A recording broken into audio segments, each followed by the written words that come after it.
एक शेयर पर जरा व्यू चाहिए आपसे चंदन जी, और वो है अशोक लेलैंड का। कल हमने देखा कि 200 रुपए के आसपास तक अशोक लेलैंड का शेयर आ गया। पिछले अगर हम 6-7 सत्र की बात करें, लगातार गिरावट का शिकार हो रहा था अशोक लेलैंड।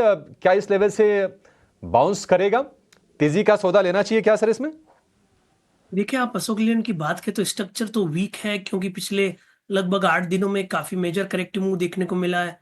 आप देखोगे 238 से लेके काउंटर 200 तक फिसला है, बट अच्छी बात यह है कि मिड नवंबर में 200 के आसपास से इस काउंटर ने बाउंस दिया था।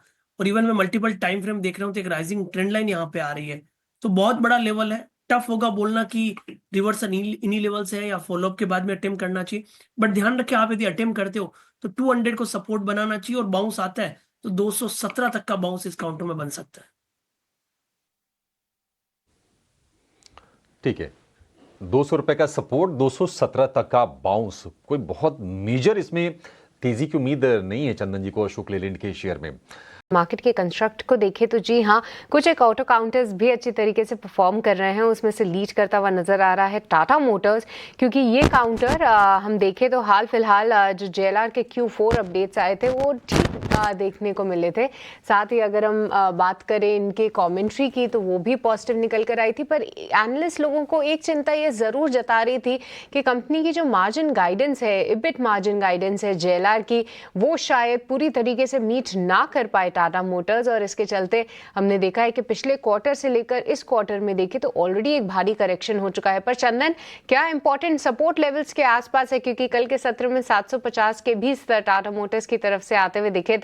वहां से एक बाउंस बैक जरूर है, पर कितना भरोसा करें इस पे? टाटा मोटर्स पे मेरे हिसाब से अब भरोसा दिखा सकते हैं, क्योंकि काफी सेल ऑफ ऊपर के लेवल से देखने को मिला था। इनफैक्ट मैं तो यहाँ पे अक्यूमुलेशन की सलाह देना चाहूंगा।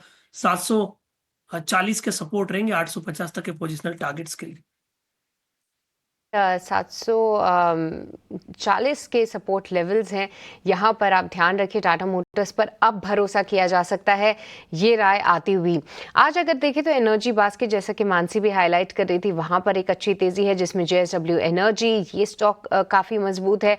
साथ ही साथ टाटा पावर जैसे स्टॉक्स को देखें तो वो भी मजबूती से ऊपर जा रहे हैं। और कुछ एक मेटल काउंटर्स में भी अच्छी तेजी है। देखिए, निफ्टी के टॉप 10 गेनर्स में से 3 नाम जो है मेटल काउंटर के आते हुए दिखेंगे, क्योंकि डॉलर इंडेक्स की चाल और मेटल काउंटर्स की चाल दोनों ही विपरीत चलते हैं। हल्की सी नरमी आई है डॉलर इंडेक्स में ऊपरी स्तरों से, और उसके लिहाज से अगर हम देखें फिलहाल तो कुछ एक मेटल काउंटर्स फिर से बाउंस बैक जरूर कर रहे हैं। यहाँ पर क्या आपको कोई मेटल स्टॉक नजर आ रहा है या आपके रेडार पे आ रहा है? क्योंकि आज JSW स्टील, हालांकि इसके हाल फिलहाल Q3 के अपडेट्स भी अच्छे आए थे। इसके अलावा हिंडाल्को, टाटा स्टील एक बाउंस बैक दिखा रहे हैं, पर क्या पार्टिसिपेट करना है? देखिए, जैसे कि पहले मैंने बताया कि मेटल जो स्टॉक्स है वो काफ़ी ओवरसोल्ड है। तो मेरे हिसाब से एक रिलीफ रैली तो बनती है। तो अगर आप मेटल सेक्टर से अगर कोई स्टॉक मुझे पूछ रहे हैं, तो मेरे हिसाब से जो बढ़िया स्टॉक है वो है JSW स्टील का स्टॉक।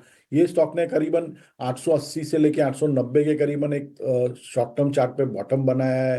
तो हाँ, यहाँ से एक रिलीफ रैली आ सकती है स्टॉक में। किसी को पुल बैक रैली के लिए अगर प्ले करना है तो 880 का स्टॉप लॉस लगाकर स्टॉक में खरीदारी कर सकते हैं। इमीडिएट बेसिस पे ये स्टॉक 925 तक जा सकता है, और वो सरपास किया तो 955 तक के भी लेवल देख सकते हैं। पॉजिटिव डाइवर्जेंस दे रहा है डेली चार्ट पे JSW स्टील का स्टॉक। सो एक हल्की सी रिलीफ रैली देख सकते हैं हम।